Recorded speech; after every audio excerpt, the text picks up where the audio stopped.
Ladies and gentlemen, welcome back to another Tower of Fantasy video, and in today's video I wanted to touch upon in a little bit more depth about being a healer slash support in this game, because those of you that may have missed my original healing guide, I briefly touched upon the sort of gear that you want, like in your armor, and what sort of stats you're going to be trying to look for and achieve, but I didn't really go into too deep and talk about like the matrices that you would like to do, and obviously the combinations of weapons that you probably want to run.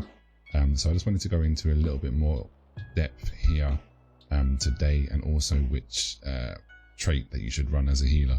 So as you can see here, if we go to my weapons, I'm running Coco, Nemesis, and I have Meryl here as just, it just gives me that bit of shielding. It also helps my team.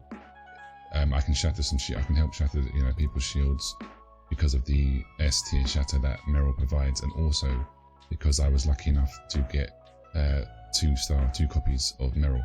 So other than that, I also have a Frigg, so I could switch between using Meryl or using Frigg, because I primarily want to run Frost.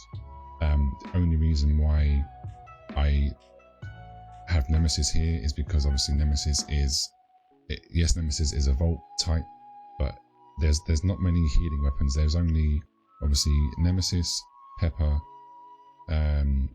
Coco. Unless you have a C3 unless you have a C3 Zero, I don't really class Zero as a healing weapon, because obviously predominantly, yes, he's a good support weapon because he provides shields, but I don't class him so much as a quote-unquote healer. I have no stars on my Zero, so I predominantly just run Coco, Nem, and then of course Meryl. Going down the line, when we can get into using Lyra, if she does come to global, then I will probably swap out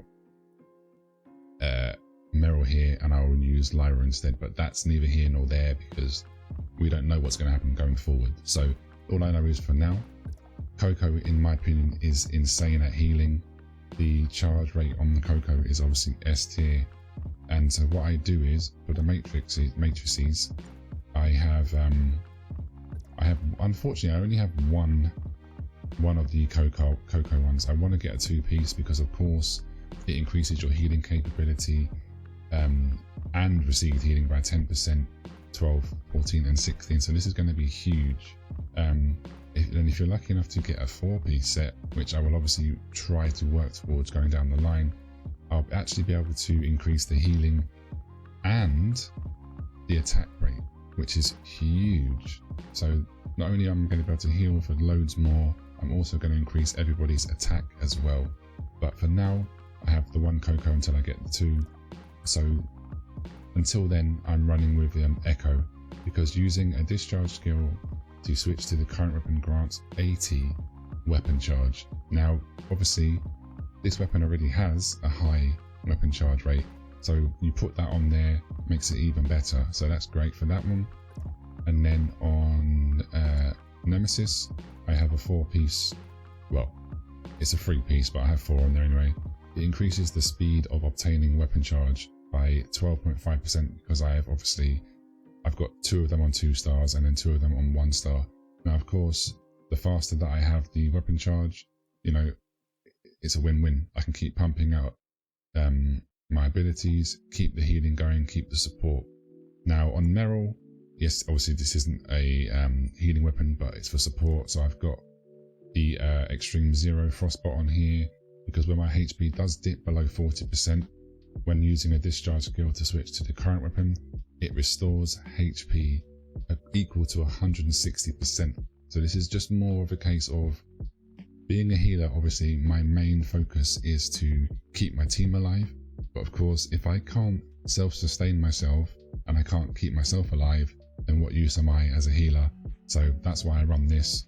Of course we have here, if I had a 2-piece of Meryl, it would give me, if HP is less than 30% after being attacked, you then gain a shield. So again, it's just more self-sustain. But for now, I'm happy with having Frostbot on here, and then of course I'm happy with getting the faster weapon charge on my Coco. But when we go towards the where is it, simulacrum, I'm using, as you can see here, I'm using Coco's trait, because if you want to read it here, we'll read it together. At 1200 awakening points, when Coco uses a support weapon, you increase the healing effect she inflicts on others and receives by 20%. So you can already see why that is a must here.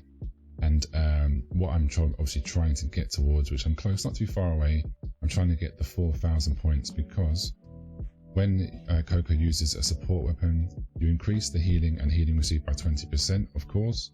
And then when Coco uses a support type weapon, discharge skill or weapon skill, it increases allies' attack by 15%.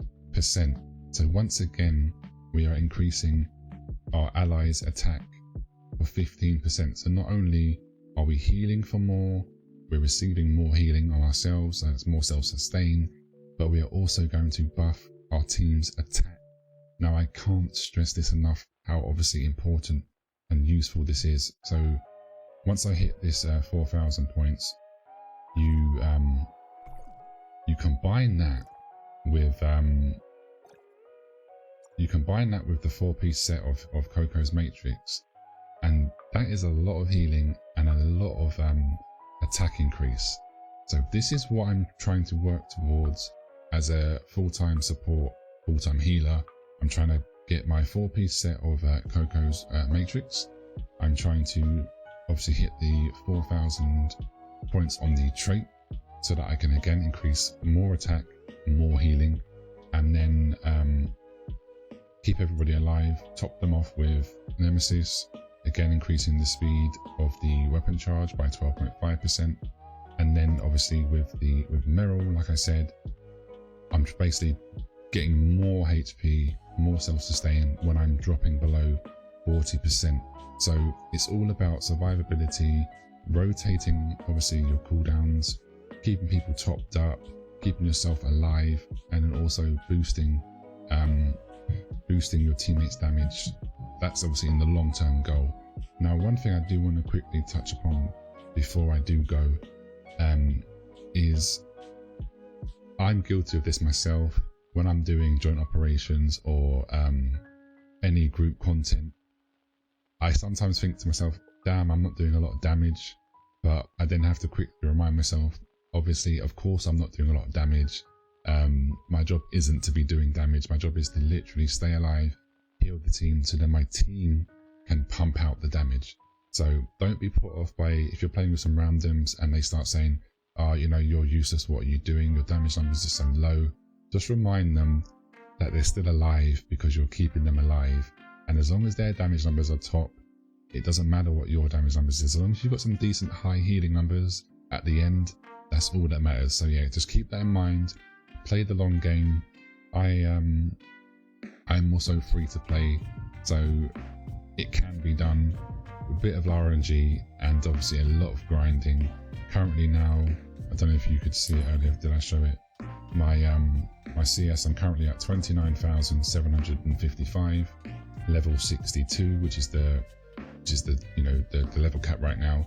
So yeah, etching closer and closer to the 30,000, but it's hard out there, man. It is hard. But when you're on your own as well, I will suggest this. You can run this when you're on your own, but obviously your damage output is not going to be the greatest. So what I do is I switch to the balance trait. So I have Frigg. I go full ice when I'm on my own. So I have Frigg, Coco, and then Meryl, because Frigg obviously empowers and ups the damage of my all ice weapons, and Frigg and Meryl together, it's a nasty combo. On the bygones, I think I've gone to, let me show you, bygone Phantasm. I'm now currently floor 121, so I know there's a lot of guys and gals out there that possibly are way above me, but I mean, for a support player, free to play, I'm pretty happy with that so far. I'm currently ranked 23 in my on my server in my bracket, so that's pretty decent. I'm happy with that. But anyway, guys and girls, If you've got any comments or questions about healing, about supporting, feel free to drop me a comment down below. Also feel free to join me on my streams over on Twitch. I'll pop the link to my Twitch channel. I'll pin it in the comment down below. But yeah, I hope you enjoyed this one. I hope this has helped. And yeah, feel free to let me know what you're running, what you plan on running going on in the future. And I'll see you soon. Take care. Peace.